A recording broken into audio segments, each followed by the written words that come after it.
Je vous remercie. Je m'appelle Joe Maron, je suis journaliste. J'ai l'habitude de me présenter comme journaliste passionné d'investigation parce que je ne le suis pas encore, j'apprends, je suis apprenti. Je travaille aussi à RFM Dakar. En même temps, je suis blogueur. J'ai au moins 4 blogs que j'anime. Chaque jour, j'écris un article. Je me plais beaucoup à participer à cet atelier parce que déjà il y a le côté relationnel qui m'intéresse beaucoup, mais surtout le débat qui a été posé aujourd'hui concernant un peu la question foncière qui m'intéresse, puisque j'ai eu à faire une enquête dans la région de Kédougou. Il fallait quand même enquêter pour voir un peu comment le conseil municipal de Kédougou gère le foncier. Je me suis rendu compte que la population était laissée pour compte. La population ne maîtrisait rien de ce qui se passe dans la gestion municipale, surtout côté foncier.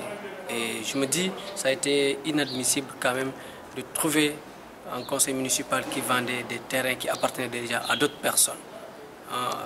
De quelques personnes, quelques conseillers municipaux qui dilapidaient carrément les terres au détriment de personnes de gros bonnets, alors que la population était là, elle était dans le besoin, elle n'avait rien.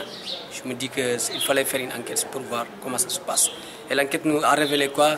Qu'il y a même des conseillers municipaux qui ont été arrêtés, qui étaient en prison pour avoir vendu illégalement des terrains d'autrui. Et le lendemain, les populations se sont rendues compte qu'il fallait réagir et elles sont parties au niveau même du conseil municipal pour déchirer toutes les feuilles qui étaient affichées concernant la liste des terrains qui étaient vendus à d'autres. Et ça a permis de faire quoi?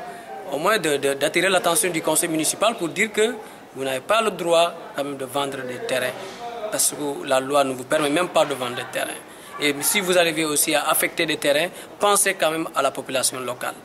Donc c'était quand même intéressant et c'est une riche expérience et je me plais toujours à parler de cette expérience-là parce que c'était pour la première fois que je me rends dans cette zone où j'ai trouvé que la population était fatiguée et j'ai trouvé quand même les facteurs qui expliquaient un peu toujours les mouvements de foule dans la région de Kédougou parce que les populations n'étaient pas contentes et la population continue à ne pas payer la taxe municipale puisqu'elle n'est pas prise en compte dans ce que faisait la mairie. Voilà. Une question. Selon vous, quels sont les enjeux entre médias et gouvernance foncière? Comment est-ce que vous pouvez vous positionner par rapport à la chose? Oui, je pense que les médias ont un rôle très important à jouer pour la gouvernance locale puisque nous sommes des relais et nous disons que nous sommes la voix des sans-voix. Si aujourd'hui on arrive quand même à déceler tous ces problèmes-là, nous pouvons pousser les décideurs à prendre conscience de ces phénomènes-là. Et je pense que les médias ne peuvent rien faire s'ils ne s'intéressent pas à la question de gouvernance locale.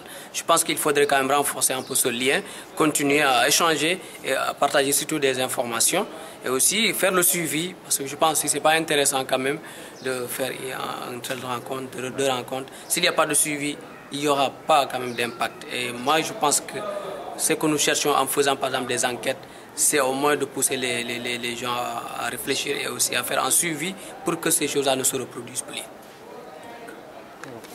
Merci.